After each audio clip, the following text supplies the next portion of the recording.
Good. Good evening, everybody. Thank you for coming. I will stay in the camera, that's right. My name is Staff Sergeant Christian Delisle. I'm the detachment commander here with the Edson RCMP, covering Edson and part of Yellowhead County. Tonight is our year-end report for 2025 and also a chance to talk with you about our policing priorities for this upcoming year. So with the RCMP, a new year starts on April 1st until March 31st, so we're already in April. So we're looking at the policing priorities that the community would like to have us focus on this year. Oh yes, before I continue, we have Julie here from COP, and she wanted to say a few words just before I start in regards to COP, if there was anybody that would be interested and whatnot. So Julie, if you would like to come to the front. Certainly do that.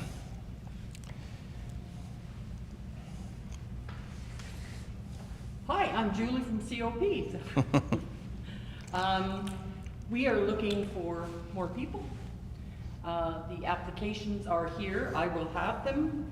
We're looking for people that want to help in the community, are willing to put in one day or one evening a month.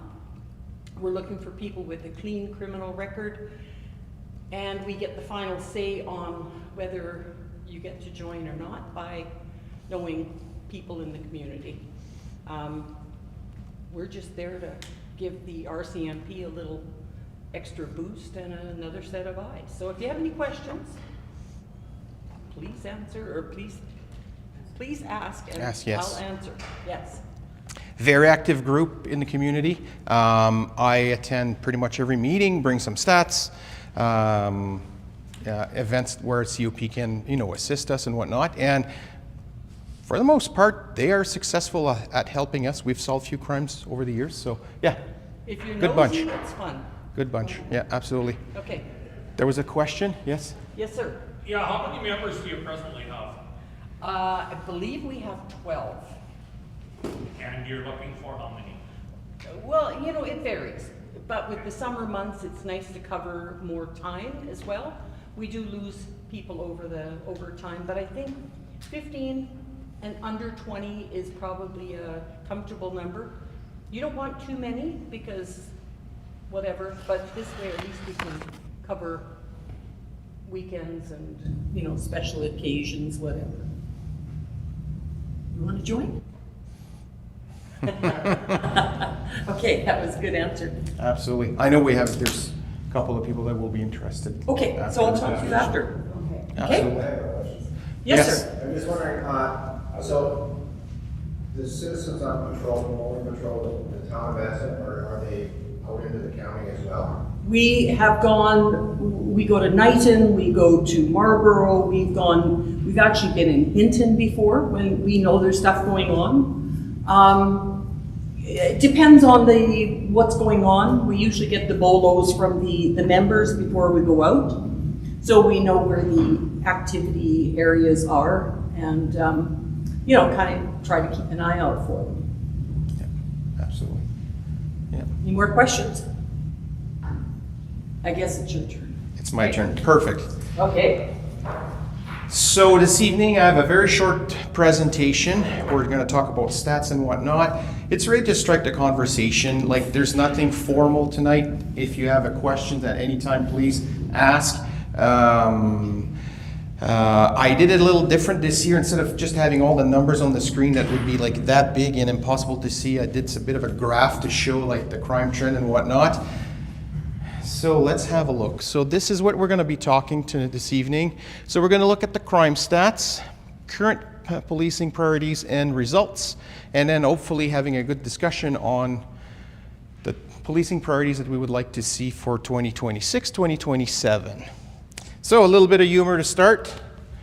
God gave us Facebook, and because of Facebook, well, apparently the crime in Edson is out of control. And when I say Edson, that includes the part of Yellowhead County that we police. So let's look at some of the numbers. So basically the calls for service that we're getting. So these are the last 5 years. So 2021 to 2025, it's usually the same. Blue is the town of Edson, red is Yellowhead County. it's usually a ratio of about 60-40-ish.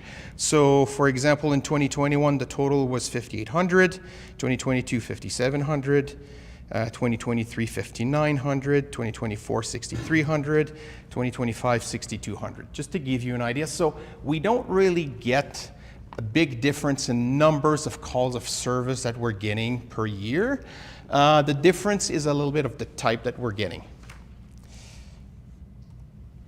That's the crime rate. So this is for the town of Edson only. So this is 10-year span, so from 2016 to 2025. As you can see, for the last 10 years, crime in Edson has gone down. So the blue line is the total criminal code that we see in the town of Edson. The red one is the property crime, and then the green one that is almost flat is person crime. I have the specific number if there's any years that you would be interested to, and it's too bad that the scale goes from 1,800 to 200, but you can see a real difference, a real drop in crime. You can compare, right, like 2023 where we're like below 1,000 versus 2018 we were like just above 1,600 crime, per year. So big difference. Now, Yellowhead County, this is the curve. Yellowhead County is, I want to say, 100% affected by property crime. This is what dictates your curve. The blue one, again, is your total crime. The red one is property crime. The majority of this is oil and gas lease sites. That's when they get broken into, tools get stolen, vehicle gets stolen, sites get damaged. Because if you look at your person crimes, again, very flat line that we can see. The big peak we had in 2024 is we had a crew of 3. They were just very active, targeting a lot of oil lease sites. I won't mention the name, but we eventually catch 2 of the 3, and one was sent away. And just look at the difference it makes. Like the property crime from 2024 to 2025 in Yellowhead County, 32%, I have the numbers, 32% less. So just group of 3 people, how much they can cause havoc in the community. Any questions so far as on the curve? And then, again, to show how the community here is doing very well. So in 2025, I have Edson there where we have the total of crimes, all right, reported to the RCMP, and then you have the property and then the persons. These are 4 other detachments that are in our area. Sorry, that are like in Western Alberta District, which is like the area that we're part of. I did not put any name just because I don't want to throw anybody under the bus. But again, Edson, if we look at the total crime, we're the lowest. If we look at the property crime, we are the lowest as well, and we are the lowest with person crime. And these are very similar communities that are not too far from here. Right, so I mean, you don't need to really think too hard, but some are to the west, right? Some are like northeast, right? So just to give you an idea about same type of population, same type of industries, Edson, we're doing very good. We're like just 1,100, where the closest one after that is 1,300. So we hear it all the time, oh, the crime in Edson is rampant, what's going on, and it's out of control. Edson and Yellowhead County is actually very safe. The people crime that we saw, the green line, very flat, doesn't really change year after year. The majority of the calls that we get in regards to people crime is family violence, is people that know each other, it's uncle that pushed auntie, it's friends that are having a fight over a hockey game.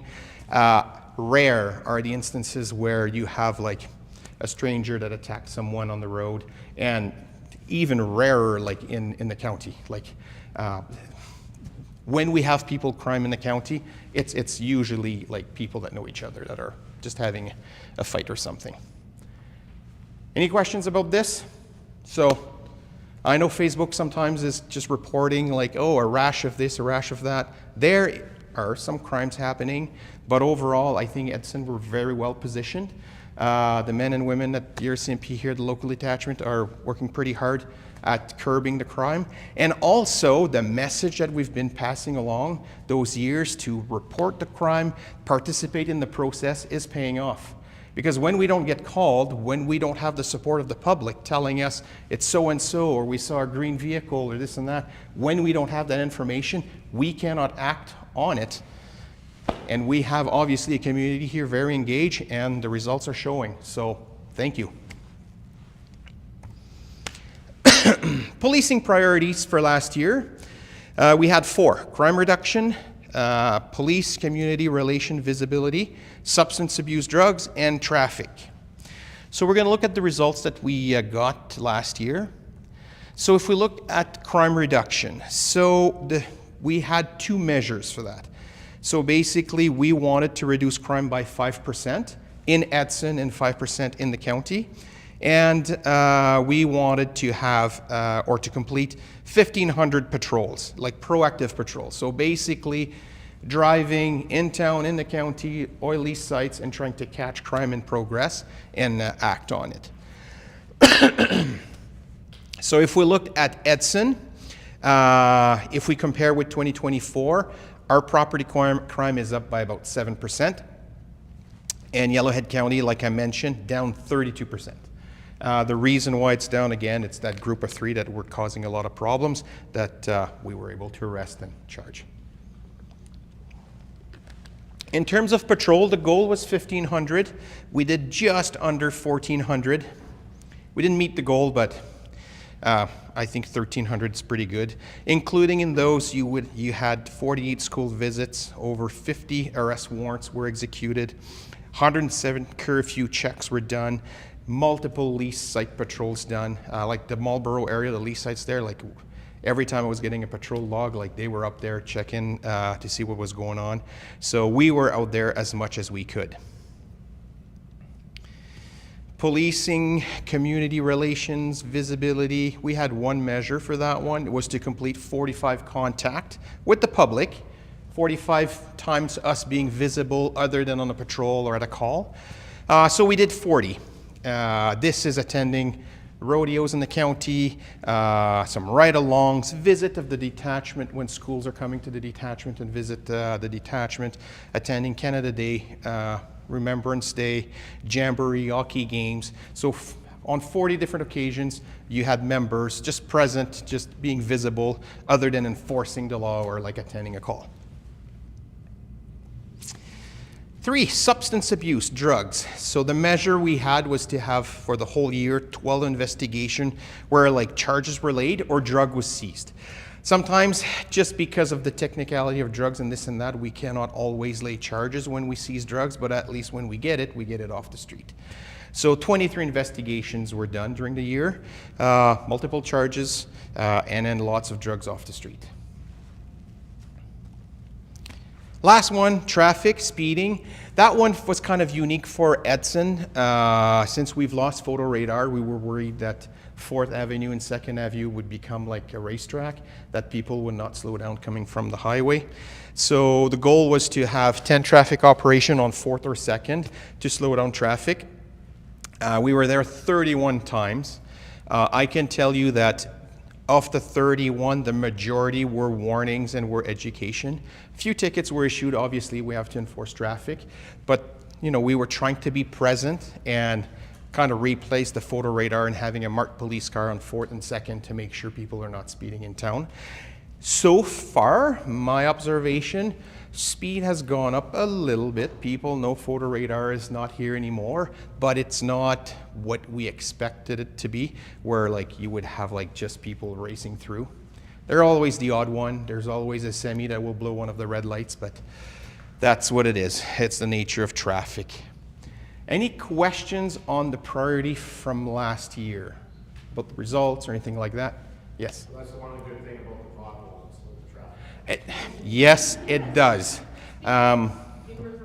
Once we get the nice, redone highway, it's usually increased the speed, yes. Any other questions? Yes. Yeah, we did have one online, and if if you could just repeat their questions, because it's going to be hard to hear. Okay, absolutely. They just asked if crime reporting is down. They're hearing lots of people are not reporting things because they're generally told nothing can be done. So if I look at the numbers, looking at the last 5 years, crime reporting is up. So for example, in 2021, we were at 5,800, 2025, 6,200. So that's 400 more calls for service. So I want to say it's overall up. I hear that from time to time too, that, oh, like we're not going to report it because, you know, nothing can be done. I think we're doing ourselves a disservice if we do this. That's one of the statistics that I bring to the COP group, is when I know that all of a sudden a certain area, lease sites were being hit or targeted, or certain businesses were hit or targeted, because it's been reported. Maybe we cannot do anything, but at least the information, the intelligence is coming to us, and then we can deploy resources, patrols, have our partners working with us, COP. So I want to say overall the reporting is not less. I encourage people to please report anything that they see or suspect. A good example, frauds through the internet or fraud over the phone and whatnot. Those numbers are up. There's not much we can do. They're calling from I don't know where. They're sending emails from I don't know where. But the numbers are up. So people are calling us, and eventually, through some section in the RCMP and whatnot, we can sometimes discover that, okay, there's maybe more call coming from a certain country, and then something internationally can be done. I know locally for us, if unfortunately you lose money through a scam or something like that, it's very difficult for us to recover the funds. But please report it. Like, we need information. So, short answer, no, it's up. Any other questions? No? Any other questions from the room? Yes? So the question was, why did they take away photo radar? All I can say, if I remember right, it was a bit of a promise made by the UCP, and I guess they acted on their promise. So it had nothing to do with the town of Edson or the county or us. It was a provincial decision, so that's why it was taken away. Is there a way we can get it back? We change it? Good question. Would you know the answer, Michaela? Maybe your MLA. Yeah. The government, they said no more highways. They just said playground zones, school zones only. And it's kind of tricky with the contractor that we had employed. Not enough. Not enough offenses. I mean, at the end of the day, it is what it is. Yeah. So, like, the bulk of the enforcement was done on 4th and 2nd, because number one, that's where we had the most speeding offenses, right? So now the province saying we cannot have photo radar on major highways anymore. It was not viable for them to just have their truck in the town of Edson trying to catch you doing like 52 in a 50 zone, right? So it was not viable. Yes, there's a monetary, part of photo radar, absolutely, and those companies, I mean, they have to turn a profit, I guess, but that's why they decided to completely stop. And even from us, RCMP-wise, looking at where the offenses are being committed and where we have collisions and where pedestrians were being hit, by vehicles, it was on 4th and 2nd. So to have photo radar down there was the proper place to be. I don't see why we would need photo radar like all over the little like residential roads in town. Yes, there's the odd speeder here and there, but there would not be any effect or any changes on what's happening. People are actually pretty good in town driving around, so yeah. So was that? Except for on 6. So 6th, 55, 54. There's some areas, 12, 13. There's some roads, 63rd. There's some roads that like people are going a little faster, absolutely. But that would not justify having photo radar, unfortunately. So. Another part of that photo radar wasn't approved by the province to go one 63rd or Hillendale. Oh, yes. Problem areas. Good point. And the government put a freeze on for years, so we couldn't even, allow them to go on Yes. those high-speed areas.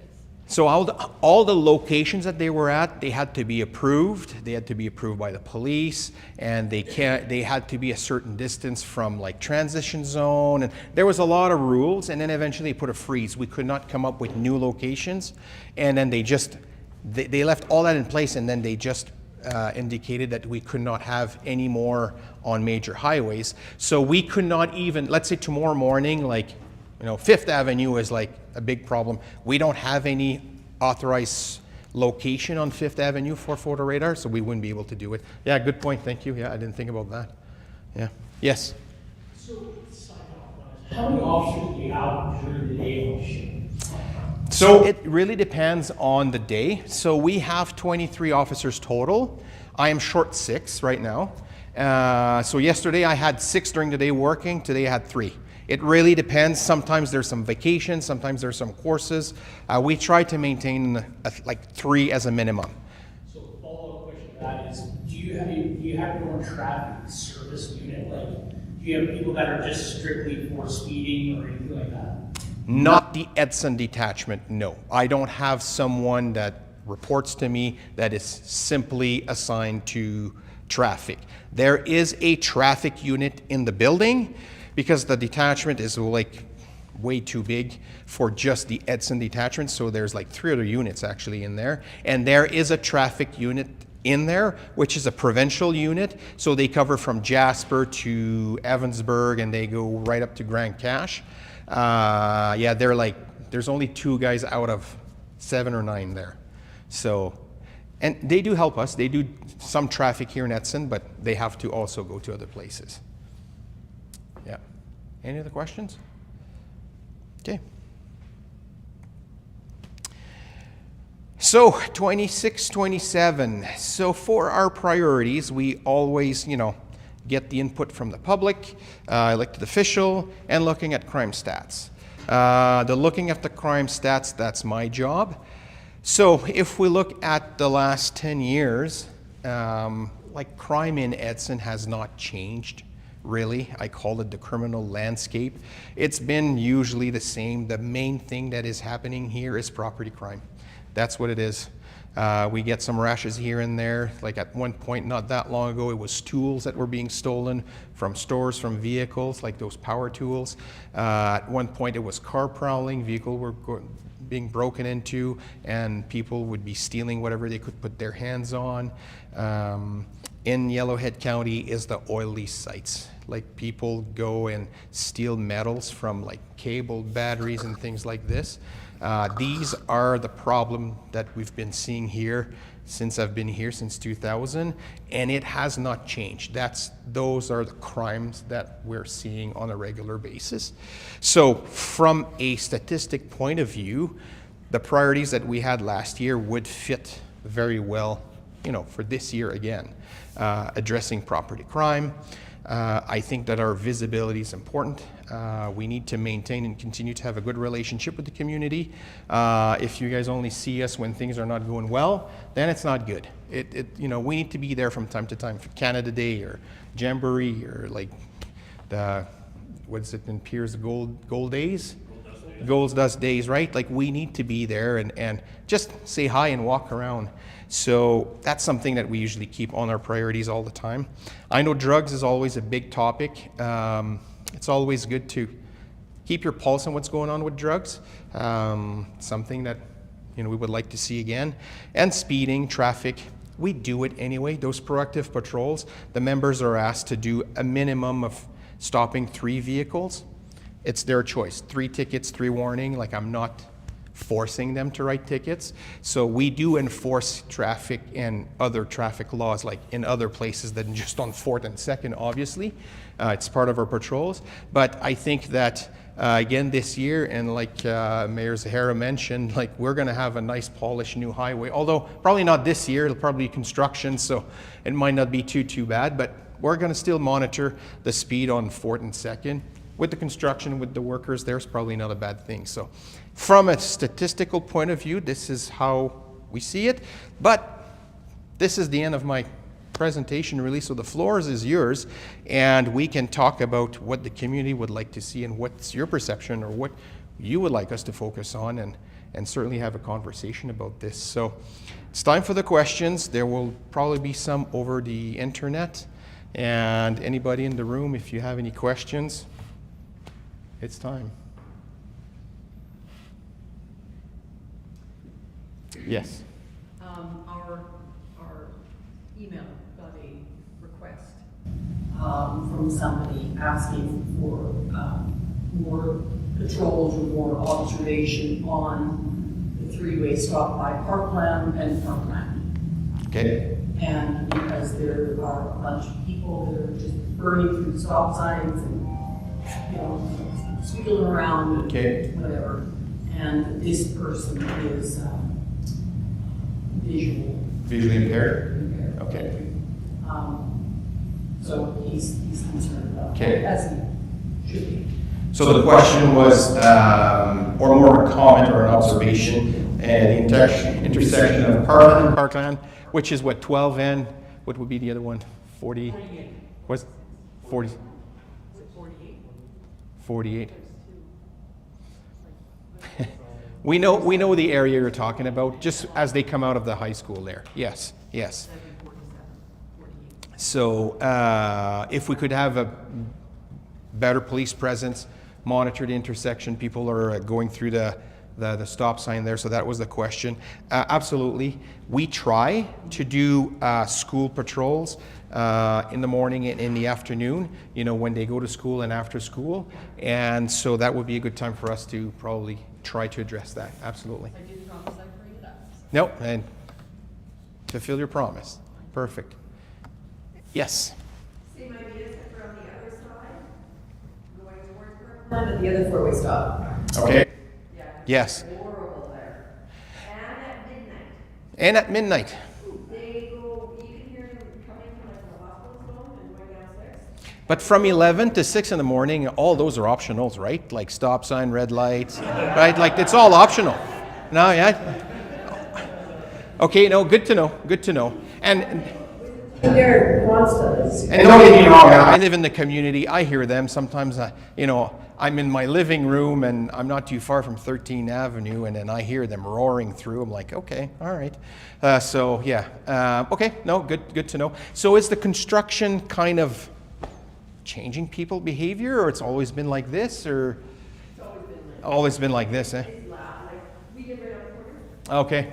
so it is super loud. They go whipping through, there's loud trucks, and, it's just. Okay. So I can sit there, I'm sure you can get fun year to year. Okay. Well, good to know. Okay. Okay. You know what? I will. That's something we can. Yes. Well, so far, COP has sent me, that's something else that COP is doing, by the way. We provided them with a radar gun, and they go into some locations, and they measure speeds, and they give us the stats. And so far, so good. The stats are not crazy, but it's interesting to see what time of the day, certain location, how fast the vehicles are going and whatnot. So that's, yeah. Okay, 12, 13. Speed stops. Okay. Anything else? Yes. Notice that you don't have DOT trucks around anymore. Is that the Alberta sheriffs that are doing that now? I'm not 100% sure. I want to say yes, though. I know I have no one trained in DOT. I don't think that the traffic services upstairs has anybody trained for that. So it's probably the sheriffs that are looking after that. Absolutely, yeah. I'm not 100% sure, though. There's a lot of big trucks Mm-hmm. through this town, and I followed one that had the door flapping out the side. Yep. Another one, there's like parts falling off the truck, the fenders are falling off. Yep. Pulling these cars over and expecting to come through town, county. If it's obvious, we do it.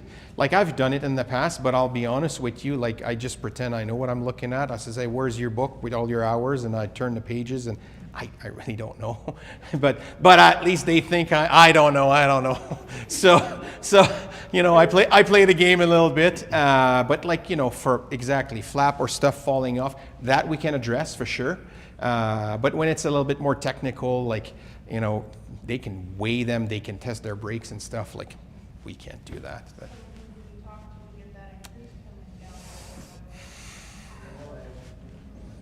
MLA, yeah, okay. I can certainly make some inquiries to see who's doing it, and yeah, I'll let you know, absolutely. Okay. Would it help if, because I have called in before when something is really obvious, and if you get the company name and the unit number or whatever and call them, sometimes it works, sometimes it doesn't, sometimes they just blow you off. Yeah. You know, I don't get it. Yeah. Easily.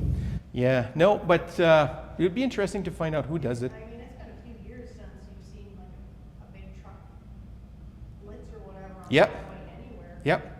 No, I agree. That's more than enough to fund some government offer on trucks right now. I know the RCMP has some members trained for that, like I've seen it, and they move around.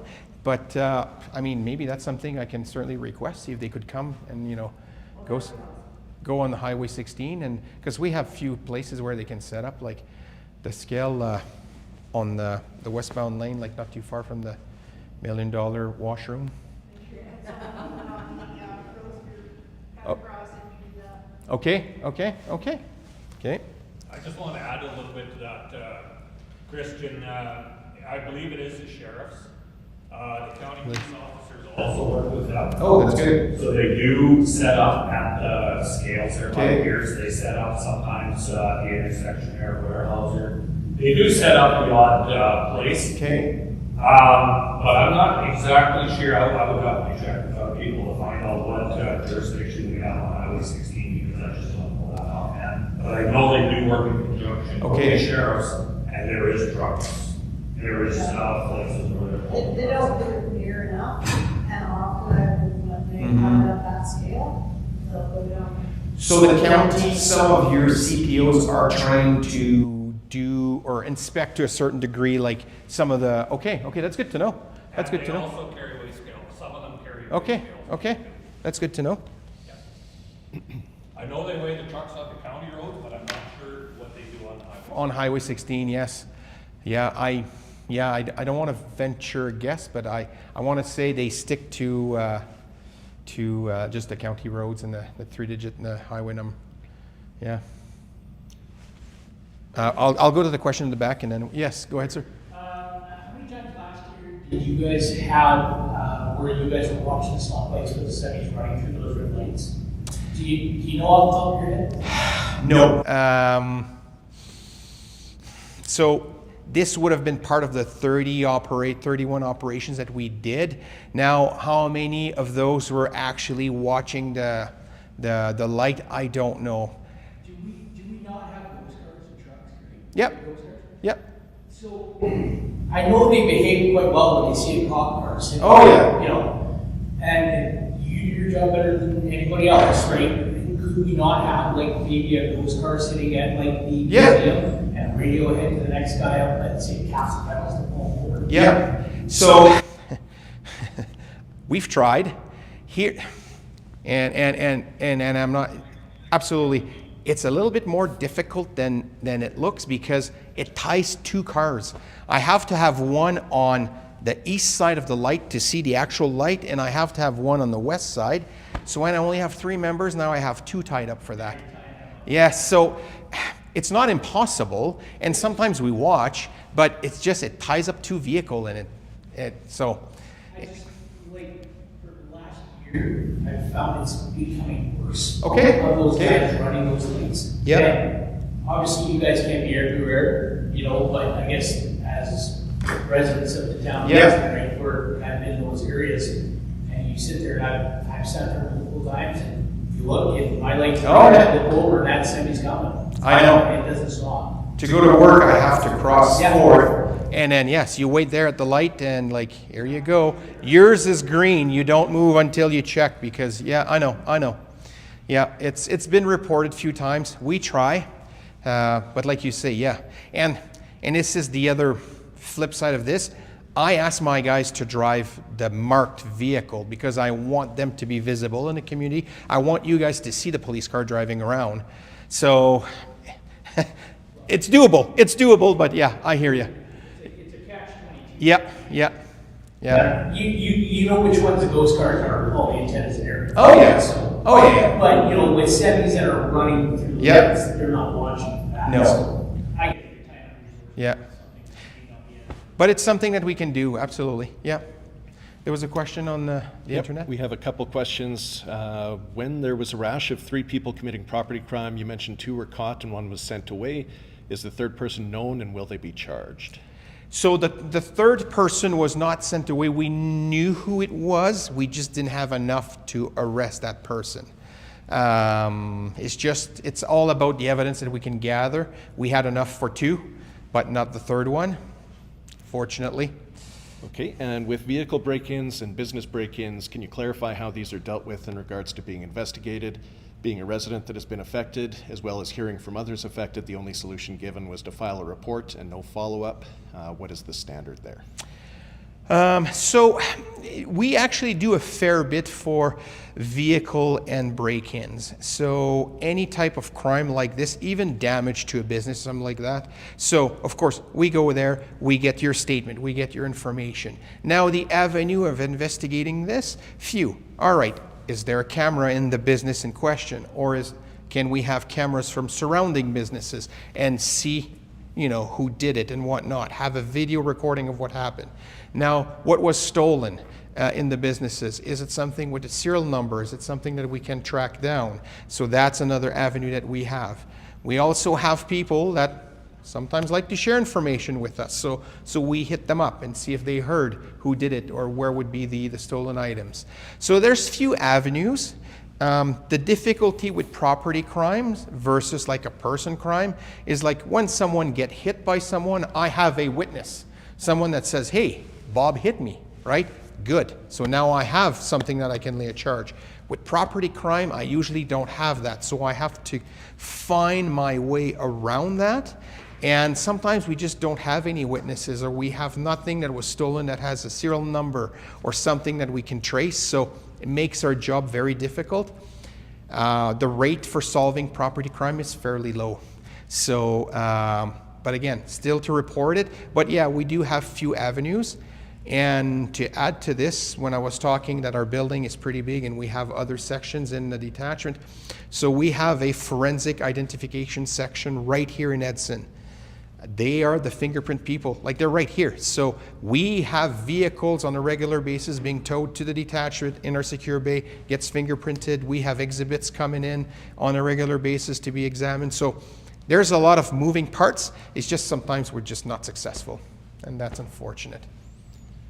Okay, and the crosswalk on 56th Street on the backside of West Haven School consistently has people parking in the crosswalk zone and driving through the crosswalk with kids and myself waiting there to cross with arms out and waving. Could we get some more patrolling there as well?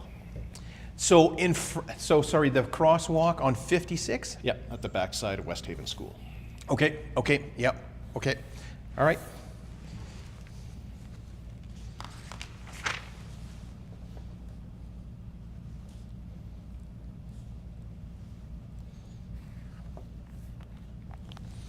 All right, there was a question over there. Yes. Just curious, the province is taking the little radars on, little red light cameras, is that the same thing? I don't know. We don't have any here, but I don't know if they clamp down on that. I think good question. I'm just trying to think. In Edmonton, every time I go, they seem to be like all operating still. I saw we were Yeah. there today and there was signs up. Yes. Up red light. Yes. I don't know.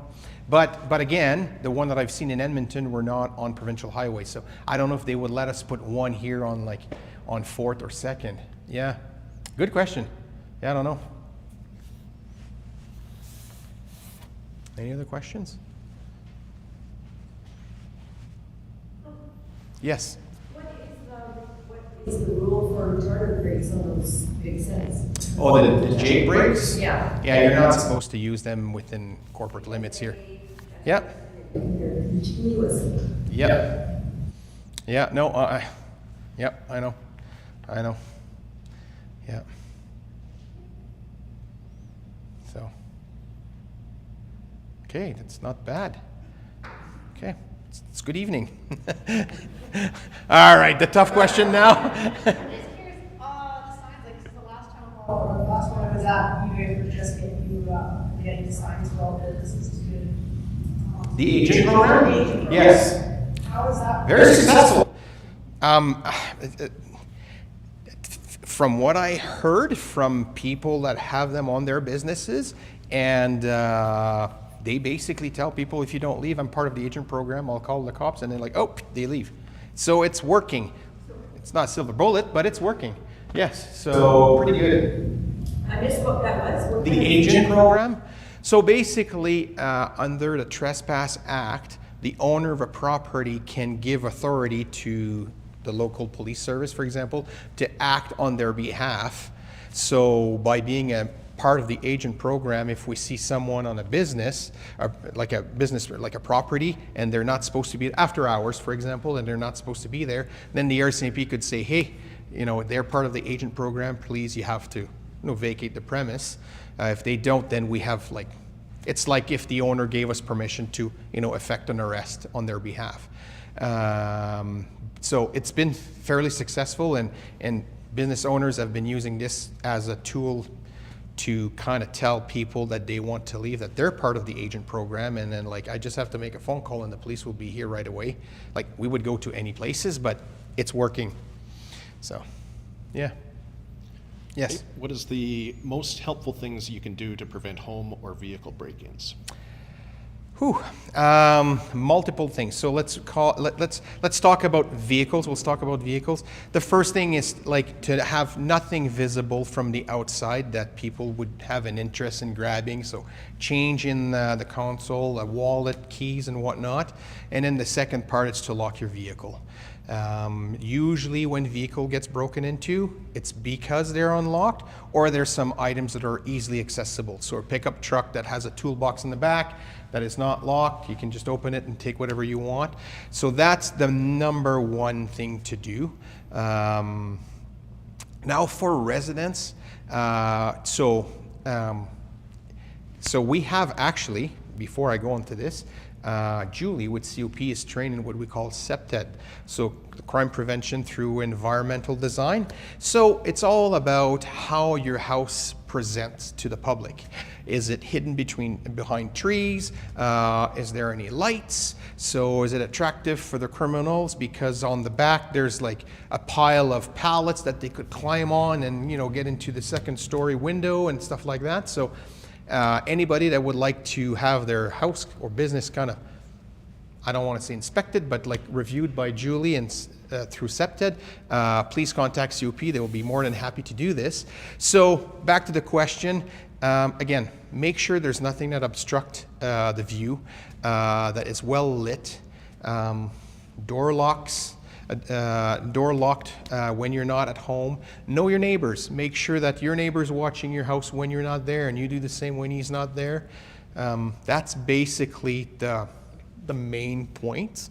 Not leaving anything in the front lawn that is not tied down because it could disappear. Things like this, like a pedal bike left in the driveway will probably get stolen. But if it's in the garage and the door's shut, it won't. So things like this. These are probably the best things to do. Now, if someone wants to invest in an alarm system, absolutely. Now those doorbell cameras are great. You can even talk through them and they film and whatnot. So those are all good things to have to try to help prevent crime to your property. Absolutely. Okay, and I had another question here. Why is there no enforcement of the no parking just before the intersection of 54th and 2nd Ave? It's a daily hazard trying to cross the highway because of the semis parked and blinding the intersection. Yep, so someone did complain through the town and we got the email and I did send the email to my guys. Yeah, I know, and they're right in front of our office, we see them. No, we need to go talk with them and have them moved, absolutely. They're blocking the intersection, it's not safe, I totally agree, yeah. So there's no reason why we don't do what we should, period. Yeah. Yes? Does your RCMP have any involvement with illegal garbage dumping, especially in the county? So we would, If it's reported to us, we will go. We will certainly take pictures. We will not remove the items because we're just not equipped. But we can certainly, because at the end of the day, it's littering, or if it's private property, it's mischief, right? So yeah, it should be reported to us. Absolutely.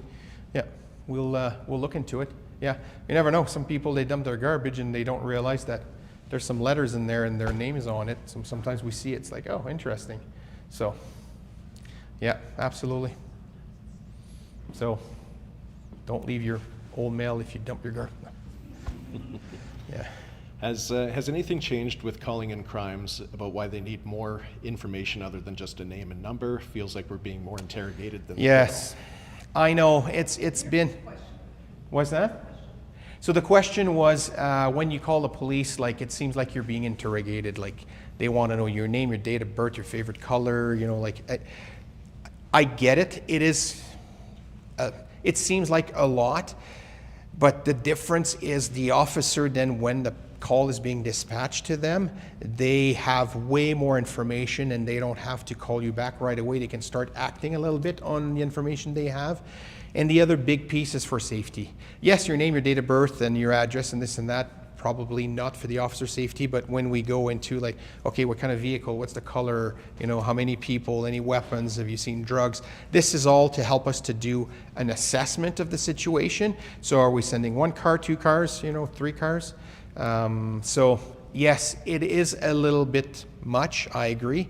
I compare when I started, we would get a call, there's a black car and they're speeding, and that's all you got. So you had to jump into your police car, you had the old phone that was attached to the floor, call back the person as you're driving. So black car, and try to get all that information as you're driving. So we're trying to avoid that, so, yeah. And another concern here regarding, regarding follow-up. There was a question about nobody reaching out to the RCMP, not reaching out afterwards. There was video footage, tools left behind, and there was no communication from the RCMP about the theft. Okay, so no, we have to follow up. So if it's a case, then I would like that person to call me. I would like to hear about that, because we will definitely make sure that there's a follow-up. Did someone make a mistake there and did not? Absolutely. So please let us know, but we have a follow-up. We are by policy supposed to call you back at least once to let you know. So no, we have to do some follow-up. Yeah, absolutely.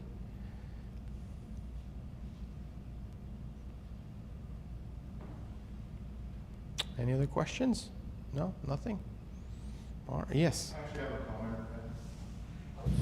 Crime prevention is, resources are limited. They're very across Illinois County, across comments, and so a lot of it's common sense. We need to be proactive as citizens, no matter where we live, to give that call to the authorities, to allow them, that earlier comment of, they're asking me my name, that's pretty much common to, if you're making an accusation that something is going awry, they need to know that you're not, it's not because that guy was whatever. Yes. Personal grievance. Yes. And the other important thing is, if we all are proactive, the town has a security rebate for businesses downtown that will assist the installation of security systems and such. But it's very poorly used right now. Mm-hmm. There's not a lot. There's options for multiple of them to be done, but they're about 30%, I believe, somewhere there. So proactiveness and reporting that crime to the authorities. Very important. Is the most important. Yeah, and yes, I cannot echo that point enough. I will have to say, Edson is doing good. We have a very proactive COP. We have a talk group with some of the oil workers in the oil field. There's a lot of people that are engaged with us. If it was just us, the 23 members, I would not have the stats that I have. The numbers would, the crime, the total crime, and it would not go down. So obviously we're doing something good here, and we need it to continue. And yes, absolutely, let's be proactive. times have changed, and yes, nowadays you cannot leave anything in your vehicle. You need to lock your doors. 20 years ago, yes, you could go on vacation and leave your house unlocked and nothing would happen. We can't do that anymore, unfortunately, right? So, but I think the message got through, but let's not forget, let's continue and let's work together. That's basically it. Some days I'm short, and so if people can help me work, accomplish our job and whatnot, that's perfect. So, yes. Maybe you could just share a little bit with our viewers and people here about the interviews cooperation that the RCMP had with the other agencies, for example, that's in enforcement services, Villa County. Maybe share a little bit about those interactions for everybody. Yeah, so, I mean, it's the big thing is communication. So, you know, what's happening in your world, what's happening in mine. So, for example, I'll take a meeting with COP. They have like their agenda, like and like one of the point in the agenda, it's like the liaison with the RCMP. So I go there and basically provide like crime stats as to where we could use their eyes and ears. So then they know a little bit where to patrol and what to do to help us. And then when they're out on patrol, they have a special phone that is also a radio, and one of my members that is working that night will have it. So they have direct communication with the RCMP. So if we need them, or if all of a sudden we would want them to look for a specific vehicle or person, like they have that direct connection. Right? So that's one thing with COP. So with the peace officers, usually it's through their director of protective services, basically, you know, regular meetings. Hey, how are you doing? What's going on? Do you need a hand and whatnot? And we try to work together. Like I mentioned earlier, I got an email from the town. Actually, it's Mac that sent it to me, right? About the vehicles in front of the courthouse. Perfect. Like, yeah, okay, so it's a problem. People are noticing. Some people are finding it hard to go through that intersection. So we work together. I know they're going to be trying to address it, you know, as much as they can. We'll do our part. So things like this. And then we have also other partnership. Not so much enforcement, but community oriented. So my members will go and visit reflections from time to time to see, first of all, who's around town, what's going on, who's doing well, who's not doing well, like which one are we most likely to find at the bank after hours, right? So we kind of stay in touch. So different organizations like this that communication, like basically what are you doing, what are we doing, how can we help each other? So that's basically how it works, and that's why we have to be engaged. That's why we have to have the public talking to us and working with us. So, yeah. Okay, I've got 3 more come in online. Yeah. Is it best to call in about homeless people sleeping in business entrances, or should we just carry on? That's the first one. Yes, it's best. 100% yes, it's best. They're not supposed to be there. And so, you know, I mentioned like, you know, crime is down in Edson, the community is safe. Totally. Is there a bit of a perception here and there, especially when a homeless person is sleeping in your business or your building entrance, that, yeah, well, this community is safe or whatnot? I can totally see that there's a bit of a perception there that is, you know, maybe not comfortable. So yes, absolutely call. We'll remove them. We'll find them a place. Absolutely. Okay. When a problem area such as stop signs that people don't stop at, what does it take for the RCMP to monitor? I've mentioned this many times. So the battle is when we're there, everybody's good, and when we leave, everybody blows through it. I say everybody, I'm obviously exaggerating, but that's the reality of traffic. So that's why I ask my members to do those proactive patrol. So hopefully they are driving around, you know, sporadically. Hopefully people are seeing them enough to worry that they might be at the next intersection, even though they're not. So they will not speed, they will do their stop sign, and we do write the odd ticket. That's the best approach for that, because one, I don't have enough members to have like a police officer at every red lights and every stop sign, right?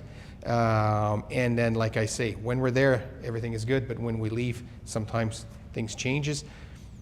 So we're doing our best with the resources that we have. I can say if you look at collisions and injuries, like we're very low. So overall, people are well behaved in Edson. Yes, there's always some that are not, but overall, like very well behaved. Like traffic in itself is not a problem in Edson, like in the residential area and whatnot. Now, people speed, yeah, they do. So. All right, and is there a way you guys could set up bait vehicles around the town to catch some of the thieves? I know a lot of other towns are doing this with high success rates. Who said we don't have one right now? No, we have in the past. So it's hit or miss. To be quite honest, bait vehicle, it's hit or miss. We had them here in the past. I can tell you that few occasions here, we were not successful with that. But I've worked other communities where we were. It's hit or miss with the bait vehicles. They are available. We've used them. So, yeah. It's good questions, yeah. Yes. Just because I find it amusing. The last two vehicles that I've ordered look like the RCMP now. And it's amazing how effective they are to people that are actually paying attention. Oh, yes. You stay way behind me, and it's like, Yes. it's kind of amusing. You know, but again, if you're there, people tend to drive like perfect. Oh, yeah. Drivers, and When I drive to work and after work with my own vehicle versus when I'm in a police car, night and day. Night and day, I'm sure Mac and McDonald's it's the same thing. It's normal, I get it. Like, I get it. But again, if I look at the stats, if I look at the people that get hurt in town, like from motor vehicle collision, very low. So, yes, it happens, but it's not a big problem here in town. Absolutely not. sometimes it's just seeing them as the Yes. Oh, yeah. Yeah. Yeah. Slow down every time I see it. Yeah. But we all know how she drives, right, Cicely? Being careful. Good. Any other questions? That's pretty good. That's all I have. I will certainly answer any other questions if you do have any. If not, it would be a wrap up and nothing else on online. Nope. No, we're good. Okay. Well, thank you very much. Thank you for coming. And if there's anything, any questions, please, you know where I work. It's that brown building that says police on top. Come and see me. Any concern? It'll be my pleasure to talk with you and address whatever you would like to be addressed. Have a good evening. Thank you very much.